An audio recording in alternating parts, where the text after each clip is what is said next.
Hey, welcome to another edition of Weekly Wisdom with Mama Starr.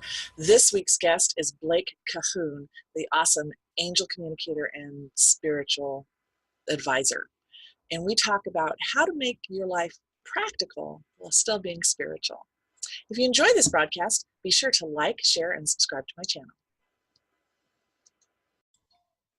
Hey everybody, I am back with one of my favorite guests, Blake Cahoon, and we are going to talk some weekly wisdom this day. Okay, I have to tell you first of all, it's so funny because we're both intuitive, so stuff comes in, right? And I'm like, I keep trying to figure out what we're going to talk about today, and Spirit keeps going, yeah, no, we got you. Don't even worry about it. You'll be fine. But I told you I had to go, grab some water and put on some lipstick. I never wear red lipstick, but my red lipstick jumped out at me and was like, put me on. I'm like, okay. So here's my red lipstick. There you go. Don't know what that was. I also love that you like, I see you noticing me. I'm like, oh, got to get you that link. Yep. Well, it was funny because I saw that and I was like, okay, she's like me, doing everything at the last moment. Because exactly. it's sort of like sending people links and things like that. But we use this platform a lot, so. Right. And we're always, but how have things been going for you? It's been going good. We've been doing a lot of readings. I just love the readings that we do because a couple weeks ago when I was doing a reading for a lady, her grandmother came through. And her grandmother starts scolding me because I'm not doing enough readings. Her grandmother. I'm like, yes, ma'am. And she was one of those old ladies that, she'd been dead a while. And she's like, because there's a lot of healing that goes on. Mm-hmm. And the grandmother came through and the mother came through. And a couple relatives came through that really needed healing with this lady, the living lady. There's healing on that side as well as this side when people like ourselves bring the living and the, I hate to say non-living because they're really living, it's just living in a different realm, which we call, so we'll just call it heaven, just for the sake of argument. But yeah, there's so much healing because there's so many things that aren't said on this side.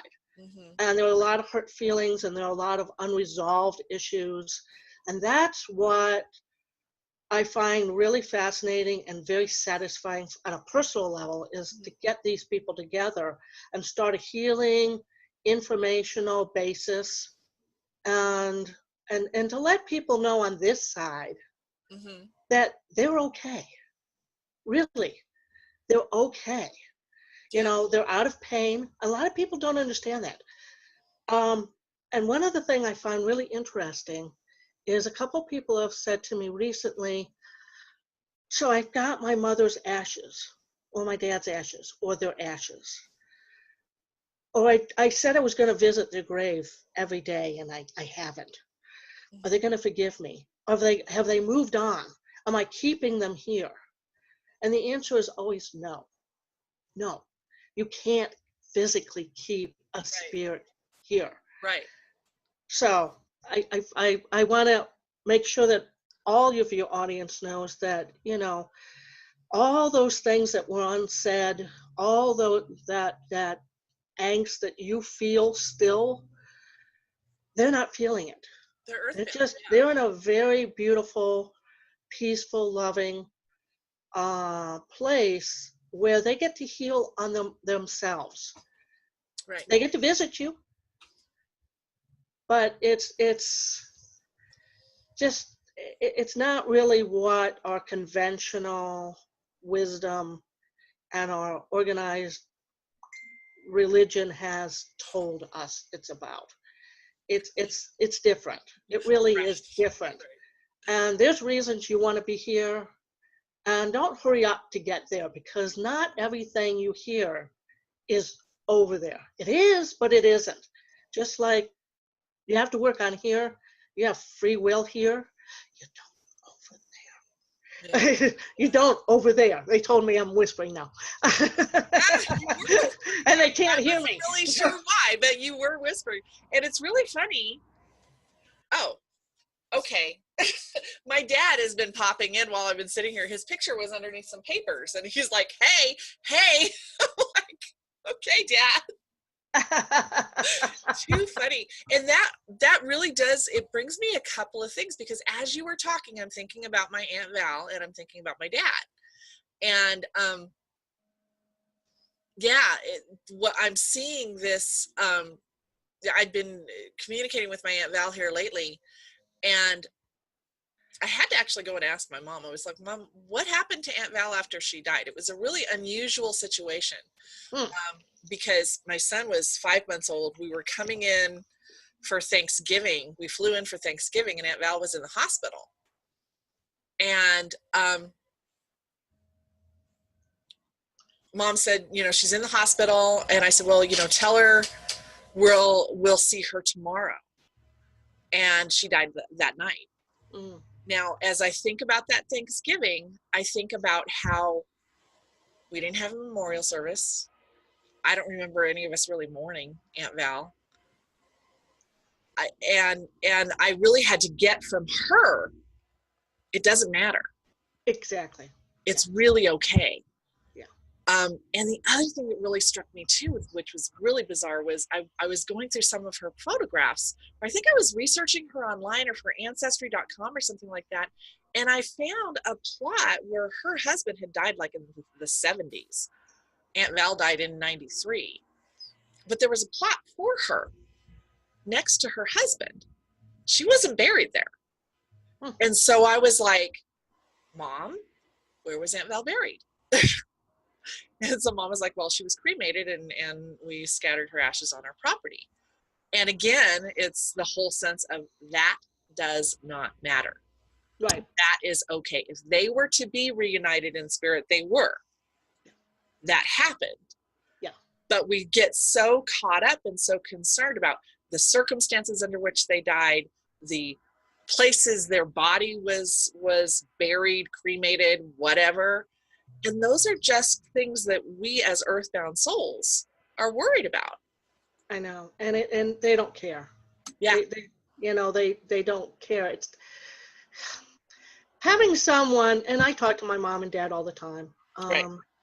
And they're dead.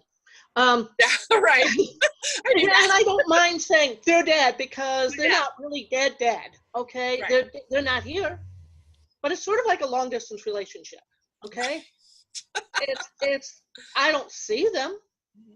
In my mind's eye do when they come visiting, but in my mind's eye I'd see them and I feel them. But and I have conversations. They're not caught up in the mundane. They'd rather have more deep conversations than cooking. But my mother comes when I'm trying to cook, which isn't often, but that happens.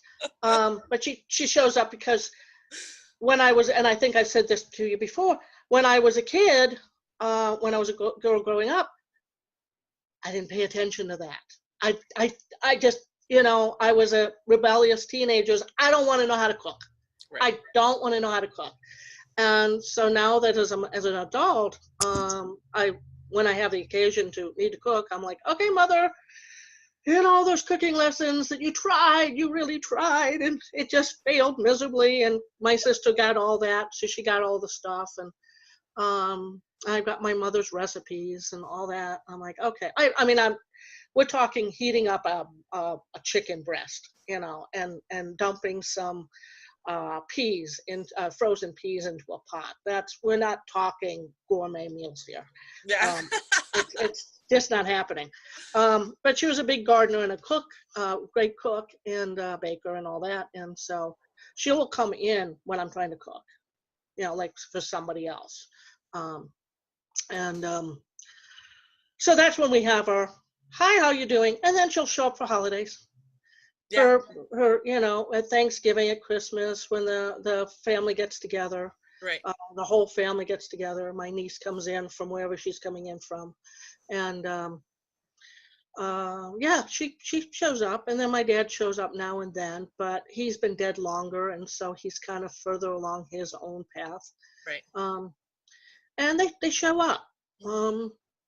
they're because I can do what I do, they no longer have to give me the little signs, but they do. Like the other day, I smelled cigarette smoke uh, when I was outside when there was nobody around. Now, Right. it could have been a car that just was doing that, but I was far enough from the road, and so I thinking to myself, that was probably mother just saying hi, Yeah. Yeah. just hi, Oh, I know. just hi, just My dad letting you know I'm definitely. just hanging around. Yeah, my dad definitely sent me signs when he first passed away. And now I always tell people I talk to my dad now more than he's now that he's dead than I did when he was alive, because it was always I would call and it'd be like, "Hi, let me get your mother for you," you know? And exactly the same thing whenever I have to. My dad's signature dish for us kids was macaroni and cheese. He could feed all of us with macaroni and cheese. So especially when I decide, oh my god, I'm going to make dad's macaroni and cheese, he's right there showing me how to do it. And it's a really cool thing. And the other thing that really, there's so many, I'd like so many things that are coming to me too. It's like, I think I do. I honor those in my family who have passed as though they're still here. And I Yeah, still talk to them. I have a picture of my nephew who passed away some years back. I have a picture of my brother who passed away. They're on my refrigerator. And I mean, literally, when my kids were younger and we were all living together, we'd walk in and we'd see the picture of my nephew, and I'd be like, "Hey, Matt," and everybody'd be like, "Hey, Matt, how's it going?" And we'd talk to him because we right. just really felt like he was there. Yeah, it's kind of a long distance relationship, except for the fact they're like right next door. Exactly. It's Exactly. it's it and it's not like they're like in the next room, Yeah. but you just can't see them and you can't hug them physically. And so, but no, if you weren't there at their deathbed, it's okay. Yeah. Um, the ashes being scattered wherever, they don't care anymore. They've kind of got what I've been told is, and it's kind of hard to picture, but they actually do have a body, but it's not. It's a physical body where they're at, and yet it's not. Right. That's Like all I a can white say. I mean, album, do you think? Is that kind of a way to describe it? um, so I'm thinking it's their reality. It's because they can create the reality in a more concrete way. Mm-hmm. We can too, but we just don't believe it. But they know it there. They get to know it there. Mm-hmm. And I always have said that there's two films out there that really depict the closest I've ever seen. And I know there are a few other ones, but I haven't seen those films. And that would be Defending Your Life with Meryl Streep and Albert Brooks Uh-huh. for the Life Review. Mm-hmm. Um, and it's a comedy. And then it's the Robin Williams one where his wife commits suicide and he What goes dreams and may kills come. him. Thank you. Thank you. Yeah. What Yeah. dreams may come? Is it? Oh, chills. Yeah.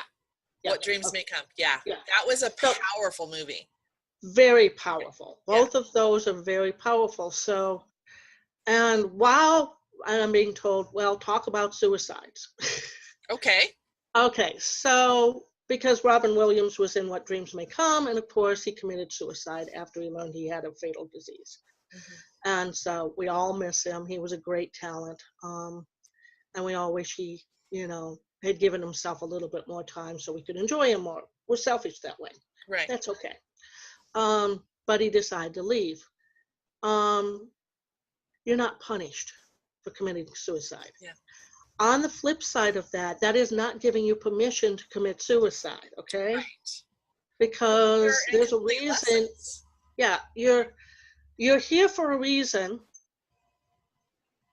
You've got and the things that you're trying to learn, you're trying to experience. My team can't stand the word the life lessons thing. They understand where it comes from and why people say it, but what they put it in, they look at it a slightly different point. They're like, okay, you came here to experience as much as you want to experience, Mm-hmm. not as much as what God wants you, because God wants whatever you want. Right. He, she, it's going to, the intelligent force that is within us all is going to experience life as we decide we want to experience it.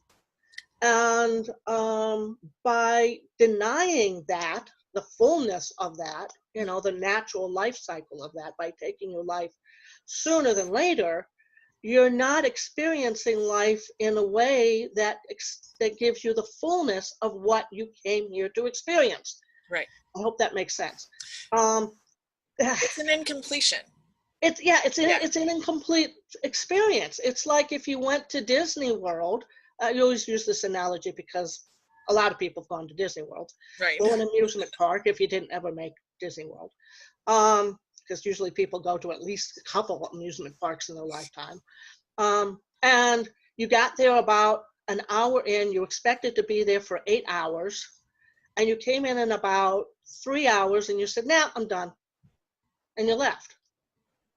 You don't want to see anymore. And it's sort of like, but you didn't go on Space Mountain, and you didn't go on to Epcot yet, and you didn't get to experience the safari thing, or the whatever thing, or Liberty, the Haunted Mansion. I'm trying to think of things that are still there. Yeah. For a while. And a lot of things have changed apparently. But the Hall of Presidents, you didn't get to see the Hall of Presidents, or Libertyville, or Pirates of the Caribbean, or there's so much more to see and experience, right, and have fun with. And the team is always saying to me, well, if you learn something from your experiences, great. Count that as a life lesson. But what it is, it's experimenting, it's experiencing so that you can grow more fully and evolve, ascend, whatever term you guys want to use. They have used the evolution, but then that's all wrapped up with Darwin, and there's so much controversy. They understand that. Get over it. Yeah. And then people have used ascension, but then people think, oh, well, I'm going to ascend from here, and the next day I'm going to live with no strife, no nothing. It's lollipops and unicorns and rainbows all the time. And that's not what life is all about on planet Earth. There are planets out there. You were able to go to there in the in-between times, but you chose not to because you're here. Yeah. Suicide, you're not going to get punished. What you are going to do is become incomplete, and you get to repeat everything again. That's the caveat. So, if you're getting so depressed, and go seek professional help. Exactly. I love what you said about experimenting. I always tell my clients, it's an experiment. You try it, you keep following your yeses. When you get to a no, you change course. People seem to think that no is the be all and end all, or if this doesn't work, then that's it. I'm done. And it's not true. No. Life is about experimenting. Life is about giving it a go. And if it doesn't work, okay. Right. Then I try something else. Right. I keep trying, and I saw, as a matter of fact, I remember a post you sent the other day that was like, don't give up. Yeah. And you just can't. And that's a lot of the stuff I post on my Facebook page is from the team. And the team is what I call the Divine Guidance Team. It is the archangels and ascended masters that I channel.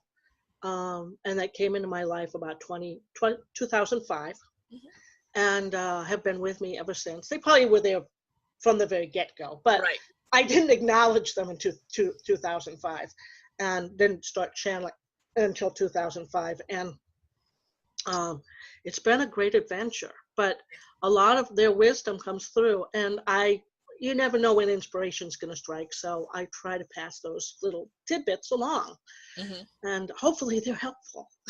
I think that yes, yes, they are. And that's an interesting thing too, because I call mine the tag team. It's teachers, angels, and guides. Right, and exactly. One of the things that I've noticed as I've been going through is it's like, I don't stop and go, okay, is this Archangel Gabriel talking to me? Is this shaman talking to me? Is this Shanti? Who is this talking to me? I just go, oh yeah, it's the team. It's exactly the angel said, Exactly. And so many people want to know, well, who are you talking to? Who's coming through? Yeah. And every once in a while I can tell, and I will let them know if, oh, it's Master Y, it's Master Yeshua. otherwise known as Jesus the Christ. And it took me a long time to even admit that. But Right. or Archangel Michael, or Gabriel, Raphael, blah blah blah blah blah. It's sort of like I have this team, Yeah. and so we don't, and they don't care. They Right. just want the wisdom to move into the realm that we can hear it and allow it. Yeah. Yeah. And that's really because one of my, I always say Jesus is my avatar, and it took me a long time because, I was born and raised a Southern Baptist. Oh, wow. Yeah. And everybody says that. And I'm like, really? Yeah. I Yeah. know Southern Baptists were that crazy. But I say the same things when you tell me you're Catholic. Yeah, exactly. So, it's the lapsed Catholics and the Southern Baptists that really get into the spirituality because the church isn't serving them and they ask too many questions. I do remember, I swear to God, sitting in youth group one time, and we're talking about ways to raise money for the youth group. And I said, well, why don't we just have a dance like the Mormons do? Okay, number one, they all turned a dead silence. Everybody turned around and looked at me and went, Baptists don't dance. And I was like, they don't? And God forbid I say Mormons in a Baptist church, because holy cow. Oh, and that was really, I think, the beginning of my exploration of other faiths, to go. I mean, I remember with my Catholic friends in high school going to their church, and there were two of us there. Both of us were from the same Southern Baptist church. And when they got to the part where they knelt, we just kind of looked at each other and just sat there and didn't do anything, because Baptists don't do that. Right. And it's like such seriously weird rules. really weird, strange rules. So we did, and nobody came up to us and said, you have to kneel now. They just went on about their business. Yeah. And the greatest part of that, I remember, was at the end of the service, they were like, everybody turn around and shake hands and say, peace be with you. And I was like, my God, that's a really cool thing. Yeah. But I resisted for the longest time saying that Jesus talked to me. Oh, yeah. And it's probably been, I want to say, maybe in the last year or so. And typically what happens, I don't typically identify it, but it's like I will see an image of him as the latest image, the scientific Arab-looking, swarthy young man with the beard. Yeah. But he'll come up and kiss me on the head and say, do you see? And I'm always like, yes. I get it. Okay, I understand. But that's, I mean, if there's a specific communication from him, that's it. Otherwise, it's just the team is talking to me and saying things. But the other thing that I've also noticed is Mother Mary and White Buffalo Calf Woman come to me together. Oh. And well, that makes sense up to a point. Yeah, I guess it would. Yeah. That one, I just remember. Kind of besties. Yeah, I get, and and that I remember having this experience where down in Phoenix where we live, there's a labyrinth, and a spiritual center. And so I was in a particularly rough period of time. It's probably after my second divorce or something.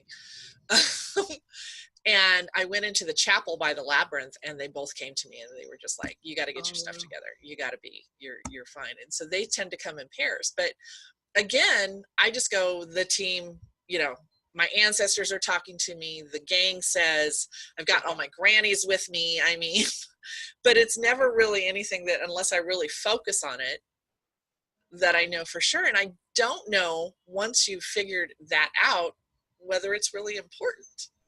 Because I don't really think it's important. I do know that I have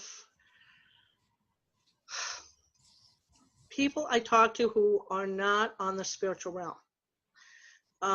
They're off-world beings, okay? Mm-hmm. They show up differently vibrationally to me than the angels and the team. It's like two notes on a piano. They're kind of next to each other, but they sound a little different. Mm-hmm. They feel a little different. And the other day, usually I can tell, but the other day I was in the car driving because I get a lot of information from driving the country. And I really felt it. And one of them was talking to me, and then the other one was talking to me, and I was like, one ear is hearing one thing, and it was like stereo. It was kind of a stereo thing going on. And I was like, oh. And I really felt the difference. Before, they were like, okay, who's talking? Is it you or is it you? And, you know, and this time I was like, this being was talking, and then these people were talking, and I'm like, oh, I can tell the difference. So it's kind of cool when you get to that point. Yeah. And I wonder if it has to do with the frequency that you're on. I know when I went through, you know, my dark night of the soul, which was around the solstice, and it was around 9/11, and I don't know, it was in September. September was a bad month. Everybody wanted to put September away. It was a bad, ucky month. But I recognized that I could not hear them as well when my vibration was lower.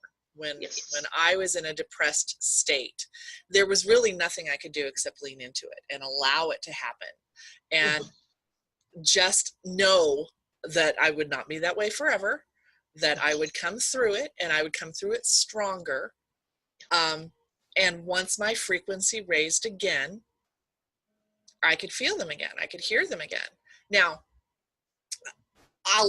it's not like, as intuitives or psychics that we are, that it's a constant, at least not for me, it's not a constant chatter. A lot of time it's just me thinking and going, oh, well, how did okay, you know, just, I knew that, you know, because I'm claircognizant, so I just know things.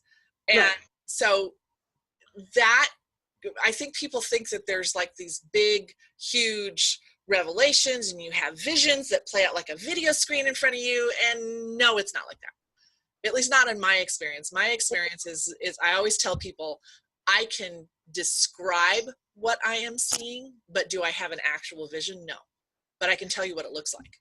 Yeah, I can tell you that I was taking an Akashic Records class one time, and because I'm a visual person, I was seeing the Technicolor stuff, and I was describing things. And some other people just didn't have those abilities. They were hearing things, they were feeling things.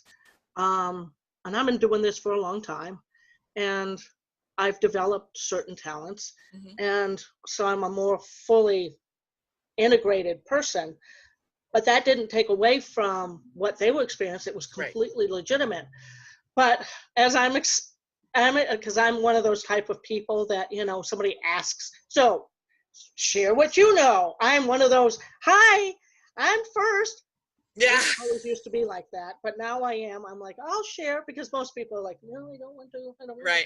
But I have a tendency just go, well, I want to share because somebody else might gain from it. And so I'm doing this, and somebody turned to me and she says, I want to see what she sees. And the poor teacher, because she's like, okay, because it was fully blown, and I was going into the description. My family comes from a TV production and film production background. We're very visual. I have a degree in film and TV production. I'm very visual. I can see the big picture, so that's what I describe it as. And so, yeah, but whatever your experience is completely legitimate. It really is. And I think that that's a very good point, is like, because you are a visual person, I'm auditory. I learn by hearing. And so the knowledge that I get will be a voice inside my head. I hear it. Now, and again, it's that same thing. Do I hear it with my ears? No, I hear it, but I don't hear it. Yeah, it's inside. It's inside. And that's why I say it's the mind's eye. And it pops in, the vision pops in. It's nothing I can imagine. It just is there. Exactly. That's how I tell the difference.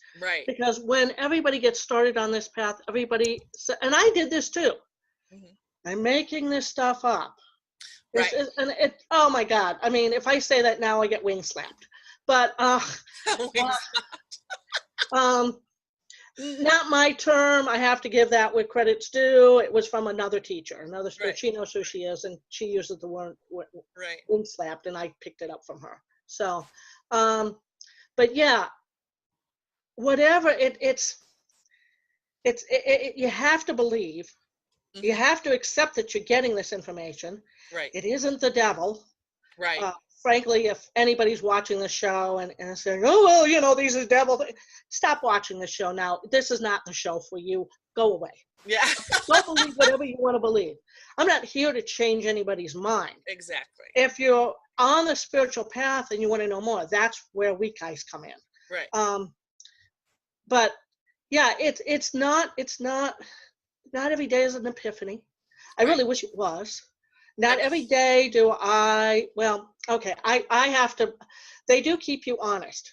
They do keep, and I can't get away with anything. Right. My team talks to me consistently throughout the day, okay? But I'm usually talking to them anyhow. Right. And I've started hearing them. I thought it was my imagination when I was a kid growing up, and I thought it was me talking to me. Right. Turns out it was me talking to me, but it was also something else. Mm-hmm. And it took me a long, long time, even with my spiritual training, when I was a kid, to recognize that and acknowledge it. And then I because I was a computer analyst, so I'm not one of those type of people that are totally woo-woo. I have a very analytical, logical, scientific mind, love science. I'm one of those weird people that have the right brain and the left brain. That's exactly where I'm at too. Absolutely. Yeah.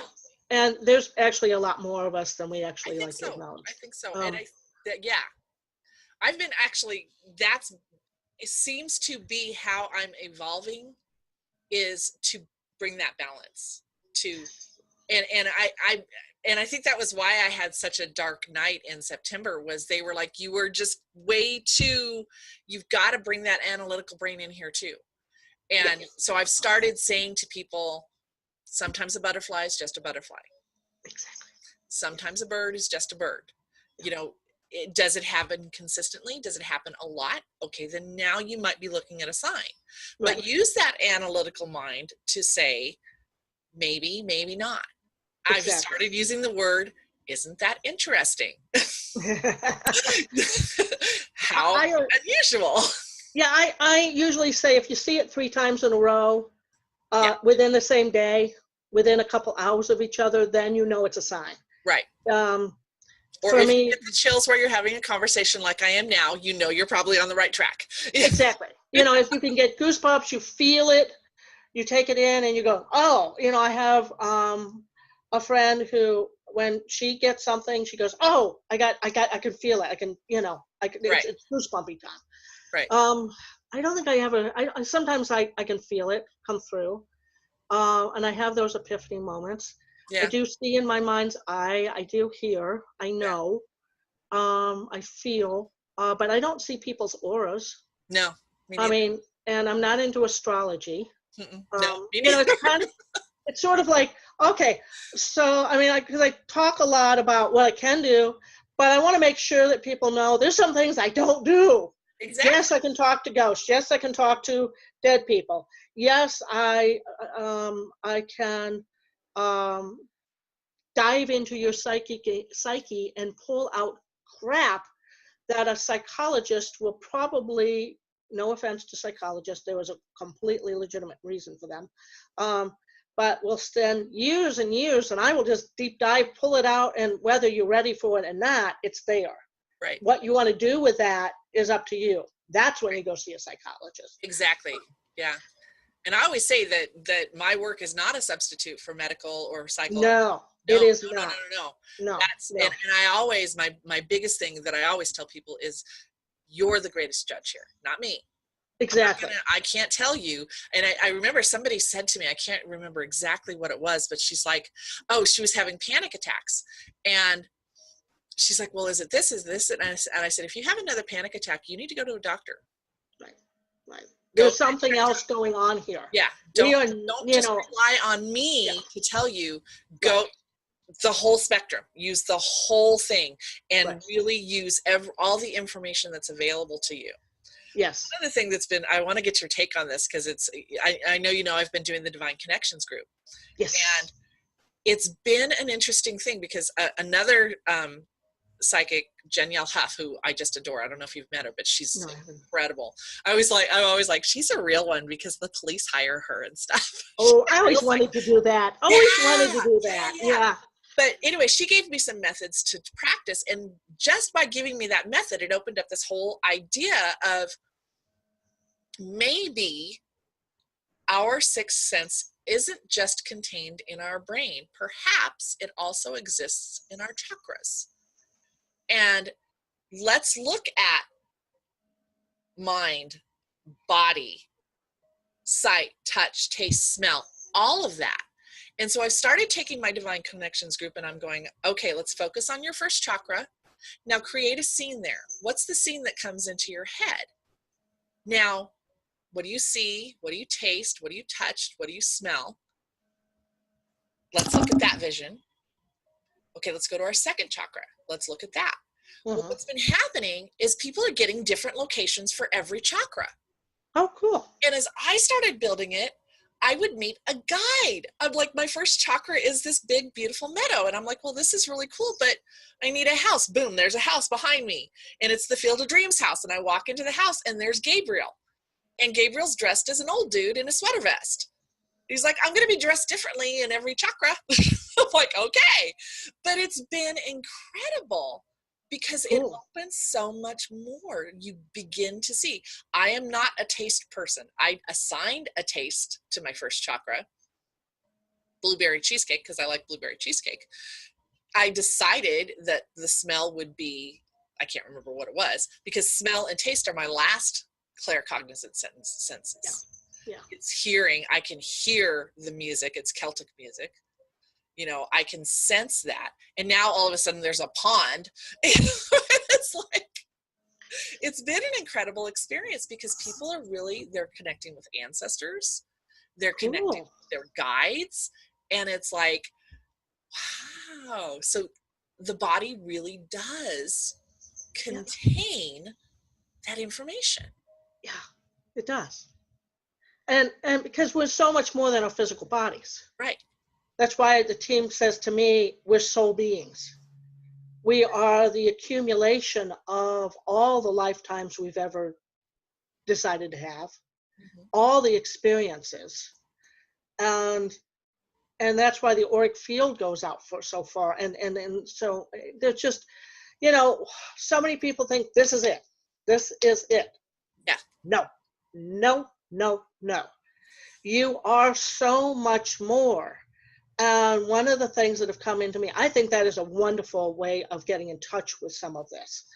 And to recognize that you are more than your physical body, that you are, the sixth sense is, this is why it's you know, this is why scientists can't really measure it, you know, because you're trying to use Newton's law and Newtonian law and scientific methods instead of quantum physics, which is the newest thing, right, and has only been around for the last 50 or 60 years. Okay, fine, 80 years. I'm always getting corrected too. They were started recognizing it, you know, over 100 years ago, but it didn't come into play and become, it's sort of like psychologists, you know, psychology was a fairly new thing back in the 1920s. It was new sciences. But if you're going to try to measure it through the scientific method using a Newtonian law and scientific method, you're missing the point. You have to start looking at quantum physics. And okay, fine, that's why you want me to do that. Okay, fine, they just gave me some information. So apparently we're going to do something in my group that's going to help people with that, which is the Angelic Awakenings group. But to tell you about quantum physics, quantum physics marries the metaphysical. And when you start looking at quantum physics, what you just outlined is going to make so much more sense. Right. And so, yeah, it's you can't quantify sixth sense like you can with taste and all that, because it's not quantified by that methodology. It's not validated. So I think it is wonderful that your Divine Connections group is experimenting and experiencing these wonderful experiences. It is. It's really fascinating. And I can't wait to try it out with more people. Like, let's get out there and see it. But and it's I have a great grandfather who hangs out in my heart chakra, great grandpa Mark. And my heart chakra is Oak Creek Canyon. That's my scene. Oh, wow. Yeah. Yeah. And it's really, really funny because it's like, it's an actual place I've been. So oh yeah, it's beautiful. Beautiful, beautiful place. And yeah. So it's really funny when you have a place that you've actually been to imagine now insert. But it came to me, that I'm sitting in Oak Creek and there's an Indian village there, which makes sense. It's Sedona, Arizona. It's right. where they were. And great grandpa Mark is like, I'm hanging out here. And I'm like, okay, fine, great grandpa Mark.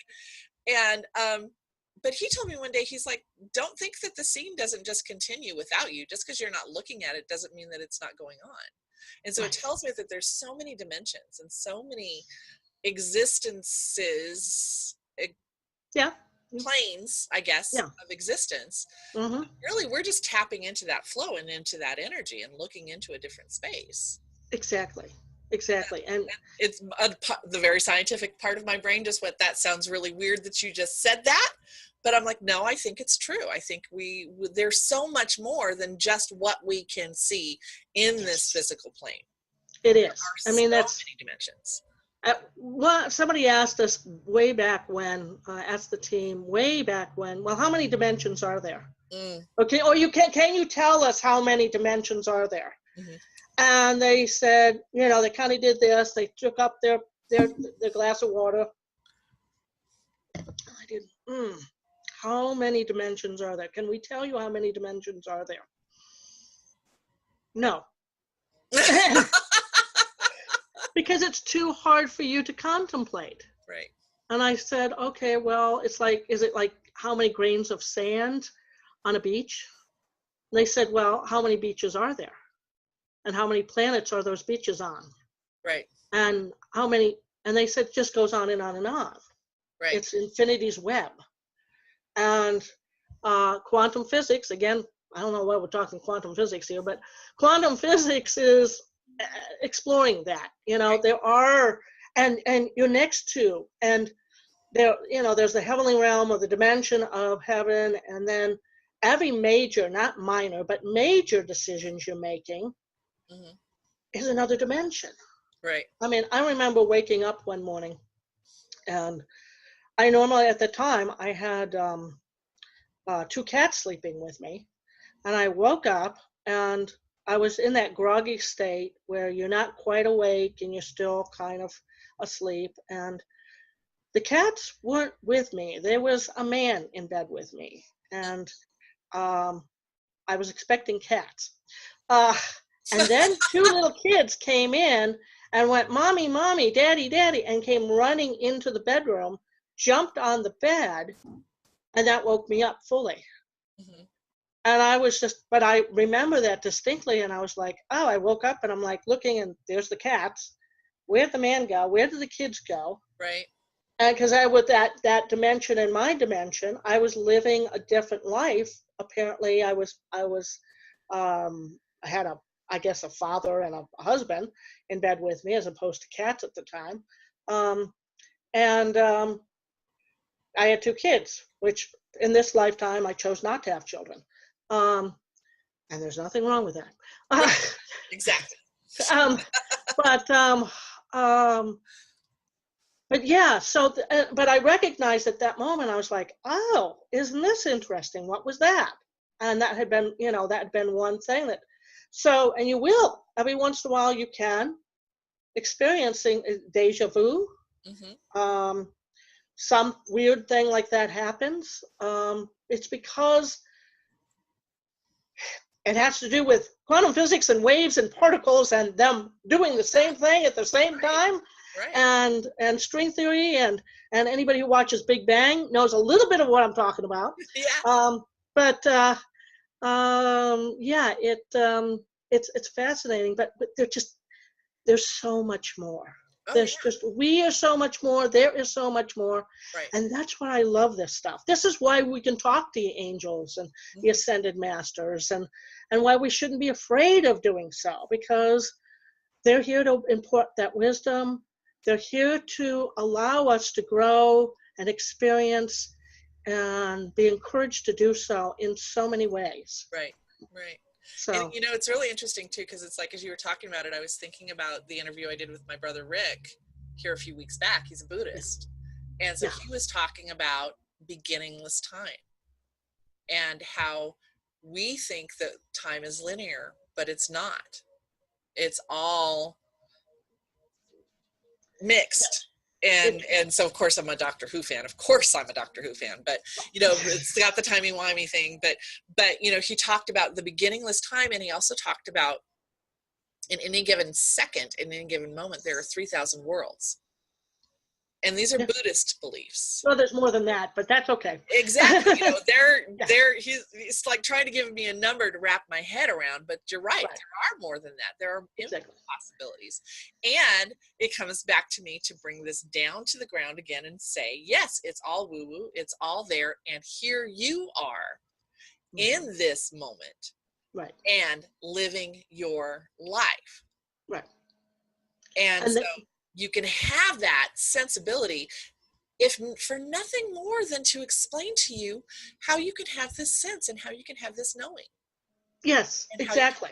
Exactly. Because that sixth sense goes out and starts picking up all this kind of weird information from all of these different realms and brings it back to you. Okay. Right. Right.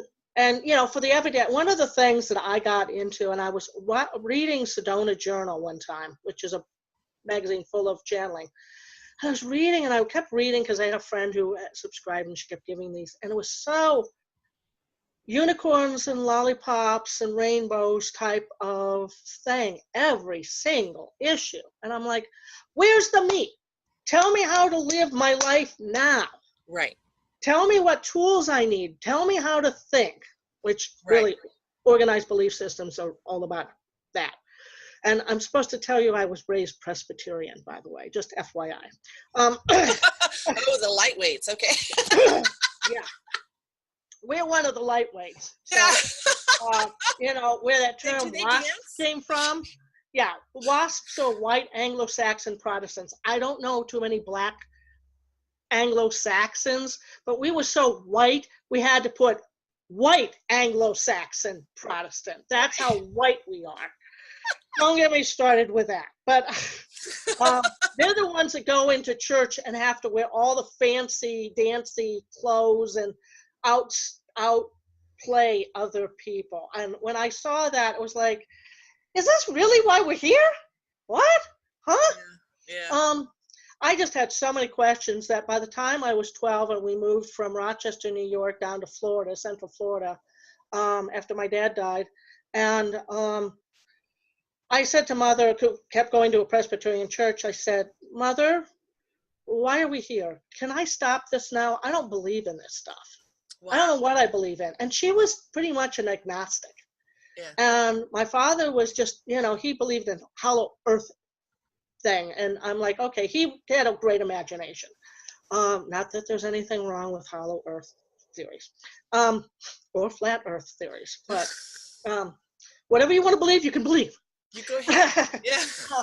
But because there's so many different realms. So who says that might be, you know, we all might be in some realm.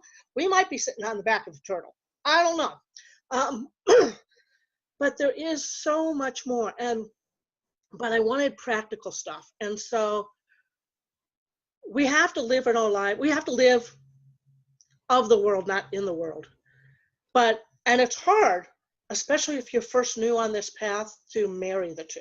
Right.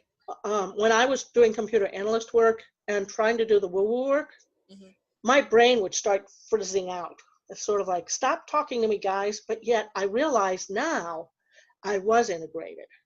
But it took me a little time. So it takes a little time to do the right brain left thing, because they don't like doing this, but it takes some time. But if you study woo-woo, you do get the practicality stuff too. It's not all rainbows, and so it can be magical. There are times when synchronicity runs in and you're like, why did that happen? How did this happen? But know that it's nothing to be scared of. It's very natural. It's very natural, and there's a lot of practicality too. Right. And but you have to kind of you have to marry, and then you have to separate and marry and separate. You have to get right with it, and it's a process. It's a process. Right. And a lot of it is, I mean, it's because you are in this world, because you are living here, you have stuff you've got to heal. Yeah. And so the woo-woo gives you a framework. Right. But at the same time, it's like one of my biggest struggles and one of my hardest lessons was I absolutely believe I went overboard on the universal law thing, and I'm like, I'm gonna manifest this shit. Well, here's the deal: if you think about it all the time, but you don't sit your ass down at your desk and create that reality, it doesn't happen.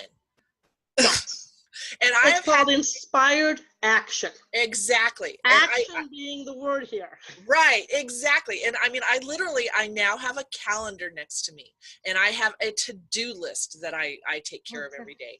And daily I focus on, absolutely. I daily focus on, yes, I need to bring this money in. Manifesting makes it seem like it's just going to show up. But if I don't do the work, I don't eat. So, and I really like to eat. Well, yeah. Eating is a good thing. So eating's a good thing. Yeah. So it really is. You gotta pull it all, because you use that instinct to tell you what to do, to put on your to-do list, to make sure you get it done. Do it. And then do it. And literally, I mean, I now have an app on my phone that as I'm sitting and journaling, instead of getting distracted all day, I'm putting it on my to-do list, sitting it down, finishing my journal, focusing on one thing at a time. Yeah, exactly. I mean, I have a to-do list. I have my things, and I continually do it. And you got to show up consistently. Yeah. You know, I've been doing my Angelic Wisdom show for more than a year now. Yeah. I think we're into the first year of the Team Speak show. Yeah. And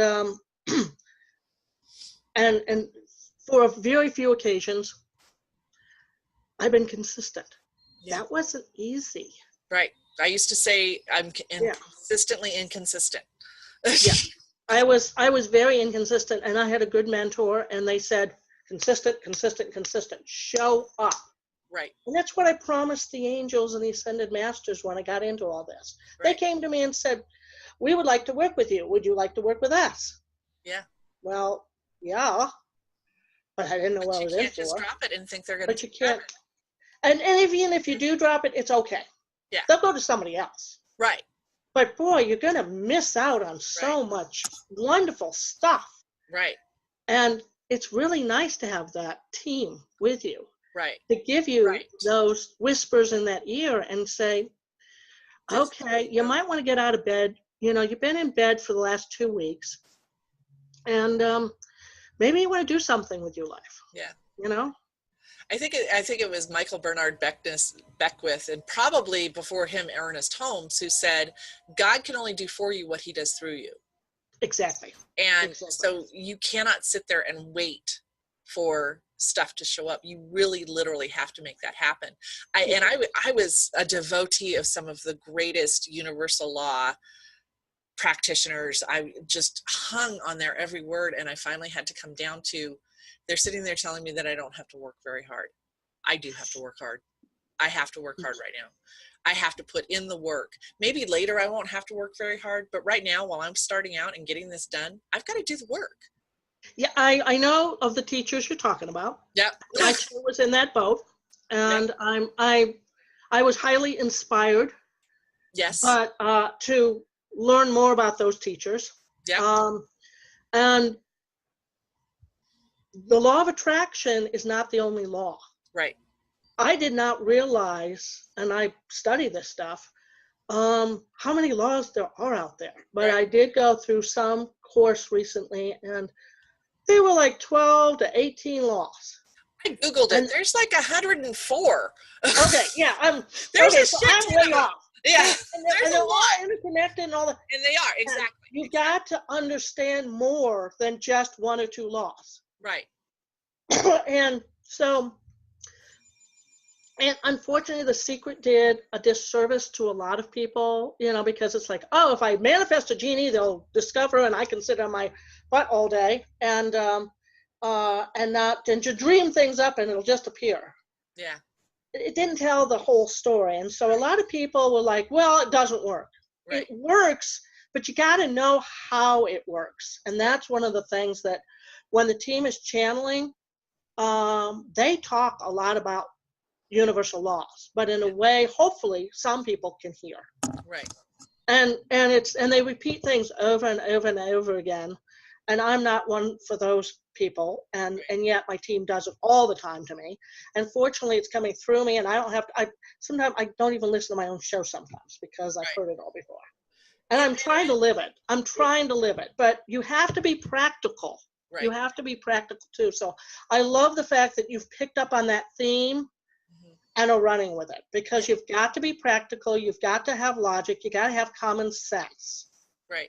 It's like I keep saying, you build that bridge between the woo-woo and the practical, and basically you engineer yourself from the middle of that bridge. And sometimes you need that practical. Sometimes the universal law to me is like, it's really about mindset. It's yes, it really is. Okay, crap is going crazy around me right now. What's inside of me? What do I need to check in with? Yeah. Yes, I don't like this. There's an opposite to that. I should focus on the opposite. Where my attention goes. Easy.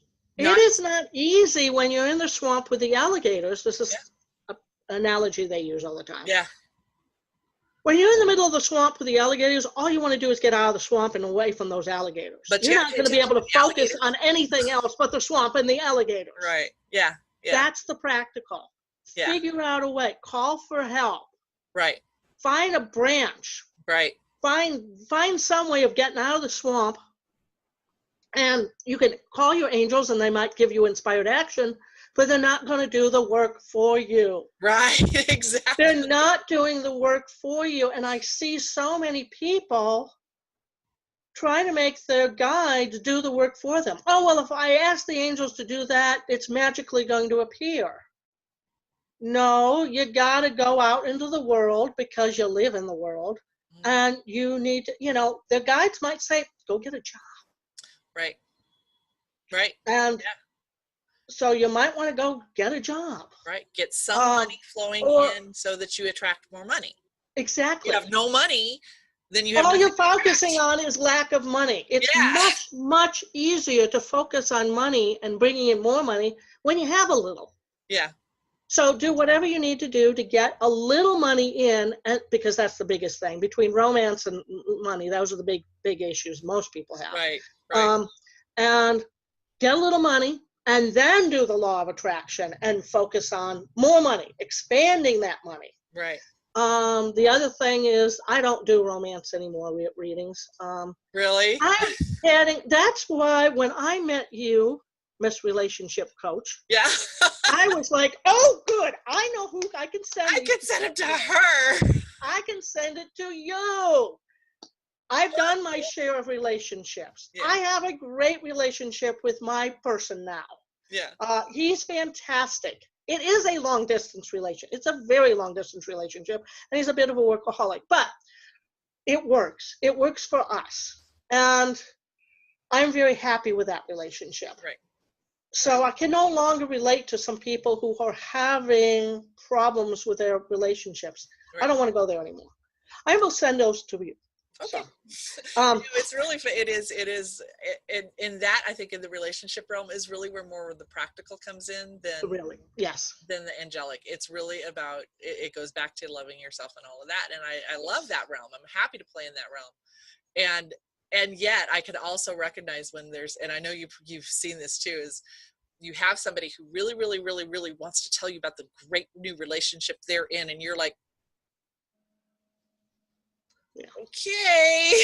Well, I'm just going to sit here and tell you, yay, but I know you're headed for Yeah. some shit, is basically what's going Because people haven't figured out,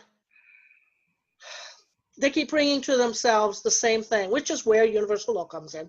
Yeah. They keep bringing the same stuff in, because you haven't changed. Nothing changes if nothing changes. Right. Yeah. Exactly. And you have to make those changes. That's one of the things, is like, one of the things that I'm making a change to how I do things, because that practical side is needed. Yeah. That brain, one of my best friends, who is also a relationship coach, told me, think with your heart, love with your brain. Yeah. Yeah. And It's, yeah. you're just, you've got to know that that's where the frequencies come into, because you're changing, you can't, okay, here's an old analogy from one of the spiritual teachers, but you can't get country music if you're listening to a rock and roll station. Right. You have to change the channel to the country music. Exactly. And you cannot draw to yourself more than you think you're worth. Exactly. It always And that's a big lesson too. It's changing that vibration and frequency, which we send out into the world, and that's where we come with the universal laws. Yeah. So it's all integrated. It's all connected. It's all connected. We're all connected. It's all connected. And we call that, what was that? I think it was, the law of vibration, and I call it the Dirk Gently law, because Dirk Gently is a Douglas Adams character, and he's always like, it's all connected. It's like everything is. They were talking about that the other day on the show last night. They kept saying, "Don't panic, don't panic," and they kept bringing up the Hitchhiker's Guide. Yeah. Which is Dirk Gently. It's a Hitchhiker's Guide from Douglas Adams. Thank you. Right. I couldn't remember Douglas Adams, but it was the Hitchhiker's Guide to the Galaxy. Right. And one of the big thing is don't panic. Right. And bring a towel. But right. But yeah, it's all connected, and that's a great book, by the way. Go get that book. It's a fun read. Yeah. Or go watch it on the PBS special. There's a movie out there now, so yeah. We do live in the matrix. We do. That's what all of this stuff is. It's a matrix. But for those of you who can't get your head around that quite yet, know that you got to get right with yourself. That's why and I always said to myself, well, what does that mean? What does that mean? It means getting up in the morning and saying, I love you. I like you. I love you. If you can say I love you, great. If you can say I like you, great. Instead of going, with the hair all messed up and you're going, ugh, it's another day. Yeah. One of the things that changed my frequency a long time, about a year ago, and it fell away. We fall away. We have short memories. We fall away from these practices. And I started doing it again, and then suddenly energy started picking up. Was I would wake up every day and I'd go, and even if I didn't feel it, just by doing this helps raise the frequency, helps raise your vibes. Right. Today is awesome. Today is awesome. Today is awesome. Yeah. I may not feel it, but amazingly enough, the day starts going, and then in the nighttime, I practice gratitude by saying, okay, what are 3 things that I can think of today that I didn't think of the day before, that turned out really great? And it might be, I saw 2 butterflies today. Yeah. Or I was in the backyard and my cat was sitting next to me and I played with my cat. Yeah. I came up with 3 things every single night. Do I forget to say it every night? Yeah, I'm human. But as much as I can. And then, of course, the guides come in and go, have you done your law of gratitude yet? Have you done your 3 things? Yeah.